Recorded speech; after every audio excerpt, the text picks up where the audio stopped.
have like a big glass window right behind me. You're your baby. Yeah. I wasn't sure if it was an industry look or I love it. I think like I saw you earlier walking around the space and you had the hoodie on. I'm like, there goes Dominic. Yeah. Back to the Indy rap days. Yeah, for sure. If you see me with a backpack on, it's the same vibe. I have a question. Indie, like the word indie. I know what it is, independent, right? But I didn't grow up. I lived for many, many years in Indianapolis. And of course, Indy was like what we all were. And we were, I was in racing. So it was Indy car racing. But it was always INDY. I thought Indy was INDIE, like when you were referring to independent. It is. Right? I believe it is, yes. Good to know, because I just received a press release about an event and it was referencing independent something or other. And I was like, that's not INDY. Oh, they put the Y on there? They put the Y on there, and I was like, okay, I need to clarify. Maybe I've been wrong for 20 years. You got it. I've been like researching different crossword tournaments and events throughout the U.S., and there's one in D.C. that's called the Indy 500, and it's like an independently produced festival. In D.C.? Yeah, but it's INDIE because they mean it as independent and not as Indianapolis. So but it feels weird that it's in D.C., that it's like referencing Indy 500, but yeah. Indy 500 was my life for many years. And the Indy 500, people don't realize this who are fans of racing and not necessarily in the industry, but it's a month-long event, 30 days. Although it has changed in recent years, but back in the day, the first weekend in May, the Speedway opened up and it was Memorial Day weekend. And it was 7 days a week, 15-hour days at a minimum, all month long. And then it was always, again, back in the day when sponsorships were super big, you always had sponsor dinners and this and that. I remember one year feeling like probably 2.5 weeks into the month that I was like, I don't think I'm going to make it through this month. I am so exhausted. So exhausted. And that's when all the other, like everything else stopped because everybody was like, it's Indy Month. We're going. Yeah. Yeah. I mean, we had there was always, so for us, because I worked with sponsors and hospitality as well, we always had like TVs inside the suites and stuff. And there were two things that would go on outside of our world. And we were definitely in like this little bubble.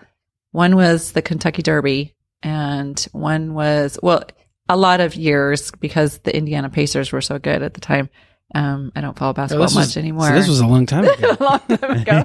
Reggie Miller. Yeah. Reggie Miller years. The playoffs would be on, so we'd be like so like numb from the sound of racing cars and that all year long, or all month long. So anyway, yeah, sorry, that was a little how long have rabbit hole there. Yeah, off to the Indy. Well, how long? I'll bring it back to Petaluma. How long have you lived in town? I've been here 7.5 years. And before that, I was in Sonoma for 8 years. And how do you feel about the Raceway Noise? Yeah, have you been? Do you not live close enough to hear it? Oh, right here at the fairgrounds? Yeah, you got to hear it. It's funny. I used to live, before I moved into the house I'm in now, I lived in an apartment over on that side of town. And I heard it every Saturday night. Yeah. Didn't bother me a bit. It was like being home. Didn't bother me a bit. But those are sprint cars. Those things are darn loud. Yeah. We live on the east side, and I remember when we moved to the neighborhood, just like, trying to like get the vibe and understand what's going on, we would use the Nextdoor app, and like 90% of posts from Casa Grande neighborhood were people like, I just moved to town. Does this always happen? And I'm like every Saturday night. I'm just like, yeah, but it's one of those things. It's like, you moved here. Like the cars were here. Like you don't get to move into a place and then change everything. Exactly. That's like coming to Petaluma and saying, get your fucking chickens out of here. Yeah. Or like, the agricultural smell in the summer. It's like, it's been like that forever. Yeah. It didn't bother me. I don't tend to be bothered by, I grew up on a really busy street, believe it or not, in the desert. There we did have one busy street, and I heard road noise all the time. So I was never bothered by that. But I will say one interesting thing is my entire life was immersed in car racing for so many years. And now I don't know fuck all about what's happening in racing. I don't watch it. I don't listen to it. I don't read the news about it. I don't talk to my friends about it. Like I checked out and I checked out. Do you just drive fast in your car at all? Or? I do drive fast. I get a little anxious when people are driving slow in front of me. And I, have this game in my head about what license plate is going to be on their car, just by how slow they're driving, what state they're from. But yeah, it's just. All right. I love Petaluma Speedway. That Saturday night sound almost reminds me of Saturday sometimes. I haven't actually been to it. I should go watch. Sprint racing is how I got my start. Yeah, I've never been either, but like open wheels. But I love it. I love it from afar, and I aspire to go. I've got my two kids are young, but they're getting old enough we can like keep them out a little bit later. Like we've been blessed. I'll knock on wood, but like they go to bed so early even now, and like if we start taking them to that, I mean, it ends at like 9. Yeah, and it's supposed to end at 9, but it's like 11. It goes later than that. Yeah. But even if you go in the beginning, what's fun is to go, especially if you're taking the kids and they've never been before.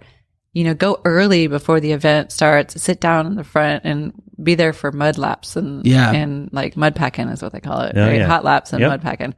And like, so just after they've wet the track down so much and the cars just start going and they're spraying mud. How old are your kids? Crazy. 4 and 6.5. Oh, nice. We took them last summer, and we didn't make it at all this year. But last summer we went to the Sonoma County Fair and saw the monster trucks and the demolition derby and all that. Which I didn't grow up with any of this at all. Wow. Like I could like. Where'd you grow up? I grew up in the Bay Area, San Francisco and Santa Rosa. Gotcha. But I don't like my car goes if there's gas in it, and that's as much as I know. But like I had the most fun at the monster truck rally ever. Like I'm like, we have to go again. We went early, and they, you could go like take pictures in front of it and with the drivers and everything, and the boys were freaking out, and it was really cool. But like kids love that. Like just to see like at the very last car at the monster trucks, it like did this jump. It was super high, and like right when it landed, like a wheel busted off, and like people were just like, and I'm like, and if I watch on TV or something, I'm like, those are the lamest sports fans ever. I was screaming. I thought it was so great. Petaluma, I'm telling you, it's awesome. And then you can drop a couple extra bucks and get a pit pass and go around and sit on the other side next to where the cars are. Pit passes are awesome. Yeah, but you should take your kids to the Supercross. Have you done that? I've taken the kids. They freak out. My God. So that's where... That's in the Coliseum, right? In Oakland. In Oakland, yeah. Oh, I went last year because I've got a lot of friends, obviously, in the industry. I used to ride motocross, believe it or not. Really? It's so weird. And not. There's your podcast. I know. I wasn't that. Awesome. I raced, actually, and I was in my late 20s when I started riding. I had a bunch of guy friends that, we raced like in IndyCar racing together, and that's what they did in their spare time. I'm like, I want to hang out with you guys. So I went, never been on a bike before, went and bought a motorcycle, like crashed the crap out of it. And then I was like, all right, you guys are racing. I'm going to start racing. Oh my God, I sucked so bad. But it was fun. Super fun. So anyway, take your kids to the Supercross in Oakland, which I think I was just getting ready to Google it because it's coming up soon. I was thinking, because my kids are 8 and 5. I got 2 boys. I was thinking of trying to get down for Monster Jam. January 26th, Oakland. What is that? That's like tomorrow. It's like 2 weeks from now. Yeah. 2 weeks from tomorrow. It's so good. So good. The boys would love it. Both. Do they jump out of the tunnels down onto the... I don't even know how they do that. How they go in and fill in with dirt and everything, and then 2 days later they got a basketball game. Yeah, they got a basketball game. money. That solves a lot of those problems. A lot of money. Yeah, I would highly recommend. So, did you know that on my Instagram I say that I'm an evangelist of inspired ideas? I did not. And apparently, from what I read, again, you love evangelizing the things that were great. This is the thing. A lot of times I meet people and I feel like there's something there. Like, this is why I love meeting people in person. I'm fairly social anyway. I always find something about somebody that really feels connected. And sometimes I don't even know what it is. And I've pretty much most of the people around here, there's something like that for me where I feel like, wow, there's something about them that I feel super engaged about. And I read this and I'm like, oh, that's it. He's an evangelist of cool shit, just like me. And I love that. I just love that people are willing to shout the praises of other really cool stuff. And more you were like to the point you asked about earlier. Like for me, like I don't ever want to be on stage, but I do think I have if I don't have a good like skill for taste making, I at least have an excitement about the things that I like. Yeah. And when I did the comedy festival in August, it was as much about showing the comedians Petaluma as it was about showing the comedians to Petaluma. Like, yeah, you guys should come here and spend the weekend because this place is amazing. Like, walk around downtown. Like, all the comics stayed at Hotel Petaluma, which I love. Oh, nice. They all, spent time on Water Street and checking out the venues. We would like do the shows, and after the 10 o'clock show, just shut down McNear's. Like, it was like a lot of fun. And, it's a place I like and care about. I was born in and grew up in San Francisco, and I loved it. Moved to Santa Rosa, and while like I had a good life there, like I didn't like Santa Rosa, which I'm maybe starting to come around on. Like, I still have a weird relationship with that city. Santa Rosa. But like I did Petaluma, some time in Santa Rosa. Did you? Yeah. What part of town did you live in? Kind of on the east side. I was also like Kenwood, and then I'm from Rincon Valley. Oh, like okay. I'm Yeah, totally. Calistoga Road and 12. Like that's. I went to Slater Junior High. Oh. Highway 12. Yeah. Yeah. He's what I got said. like Highway 12. 7 places that he's lived Yeah, I on Highway lived all 12. over the place. Really? on Highway Terminus. 12. So you're like hamburger heaven. Oh yeah. It's yeah. not there anymore now. I know. Now it's called. It was a thing in Rincon Valley. Something else. Wait a minute. I know what part of Santa Rosa Yeah. you're talking about. This would be like The the way feed that you store go and the from 7-Eleven Sonoma and to Santa Paperbacks Rosa. Unlimited. That's my mom still works at Paperbacks Unlimited. Oh, nice. Yeah. Oh, hashtag Santa Rosa. I think Hashtag that's Santa Rincon Rosa. Valley, Yeah. right? Is that Paperbacks called Paperbacks Valley? Rincon Unlimited. Valley.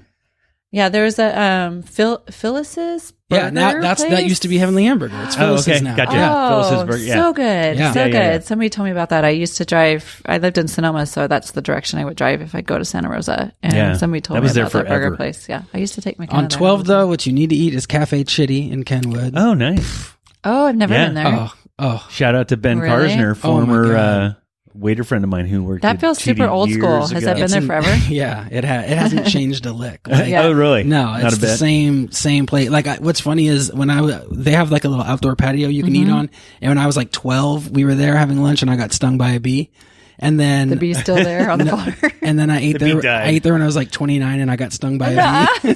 And I was like, oh, this place has not changed at all. It's the that yellowish building, right? With the flag. Like it's got the Italian flag. Yeah. Yeah, it's like I think it's supposed to be white. It's a whitish building. I'm Maybe really they need to trying to- Maybe repaint. I'm thinking of a I'm trying to different pull color. what it was before Cafe Citti. I want to say it was like the video store or something way back. Maybe. It was by the Oh my firehouse. God. I moved to Santa Rosa in 1990, and it's been shitty for as long as I've been. As long as I've been there. Sorry, so. Santa Rosa. Petaluma rocks. Yeah, Yeah, but Ken was honestly- awesome too. Yeah. Yeah, Kenwood is beautiful. Beautiful. Yeah. Morton's That's back is when- good. Yeah. Oh, get out of here! Did you just drop Yeah. Morton's? Well, gotta drop Morton's Morton's. Warm I've actually Springs? been to Yeah. Morton's. That was my first job. Was at Was it Morton's really? Warm Springs when I What was would like you 12 do? or Handing 13. out towels? What were you No, doing? so, and I think it was a place and time, but I was probably like 12 years old, and it was almost like a daycare thing where everybody just dropped their kids off at Morton's Warm Springs. Oh. And now so- they just let them all pee in the pool. Well, yeah, I mean it was the same Look, then. they were peeing in the pool anyway. Yeah, that's never changed. But I would pick up trash around the lawn, and they would let me in free, and I get half off at the snack bar. There you go. But that And you I were did that 12? for years. And the owner was Dino Bizzetto. so you weren't actually on the payroll. No, I was it going to totally ask, how off did the they bus. get That's like under a the table. 12-year-old? It was like an Oliver Yeah. Twist thing. And No, my first job was in Santa Rosa, and it was the first day of summer. I was 14, and I was like just excited about all the hanging out I was going to do, go swimming at Oak Park or whatever. And my dad walks in, he's like, "Great news, guys!" to me and my brother, who's 2 years younger You got than me. jobs.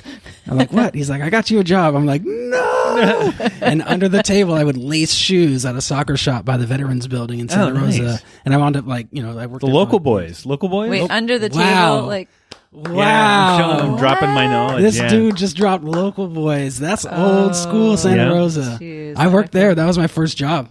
Oh, nice. Local Boys. wait, you said tying shoes under the table. No, lacing. Not literally getting paid under the table to lace That's shoes. what I was assuming you meant that, but I was like, I'm just gonna, fact check here. They Was were he cool, like- except for the fact they made us work under this table. No, no, that was, and I wound up like staying there. I got, I worked there till I was 17. Oh, it's wound up awesome. managing the place later on, and lacing shoes. lacing shoes. Lacing I can't shoes. even. So I love hearing about that's a thing. Lacing shoes. I can tell my daughter, you can either babysit your brother or you can go lace shoes at the Yeah, I don't know, man. And under it the was table. because I've been thinking about this too, of everybody, just for me, and I know it's funny now talking to you, as everybody must have those kind of cash first job experiences, right? Mm-hmm. right? Danielle? Unofficially. Yeah. Did I have a cash Yeah. first job? You know what my first job was? No. CEO of a tech company. Yeah. No. 6